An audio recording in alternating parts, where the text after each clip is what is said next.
Hello বন্ধুরা, good morning. আজকে সকালবেলা ঘুম থেকে উঠে মুখ ধুয়ে চা খেয়ে কালকে রাতে বাসন ছিল সব মেজে ধুয়ে রাখলাম। তারপর আলু সেদ্ধ দিয়ে মুড়ি খেয়ে নিলাম। আজকে ছিল বৃহস্পতিবার, তাই ঘর দোর ভালোভাবে গোবর জল দিয়ে আমি নিকিয়ে নিচ্ছিলাম। ঘর নিকিয়ে আমি চলে গেছিলাম হাটে।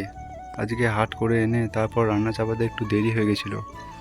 আজকে খুবই ব্যস্ততার মধ্যে রান্না করেছি, তাই বন্ধুরা তোমাদেরকে দেখাতে পারিনি। আজকে রান্না করেছিলাম ডাঁটা, আলু, বেগুন, বড়ি দিয়ে একটা চচ্চড়ি টাইপের, আর তার সাথে করেছিলাম টমেটো চাটনি। তরকারি দিয়ে মেখে আমি ভাত খেয়ে নিচ্ছিলাম। চচ্চড়িটা মোটামুটি হয়েছে, অতটা ভালো পারি না, যেরকম পারি করেছি, কিন্তু বেশ ভালোই লাগছে খেতে। ভাত খাওয়া শেষে আমি অবশিষ্ট কিছু রেখে দিই এই কুকুরটাকে আর ছানাটাকে খাওয়ানোর জন্যে।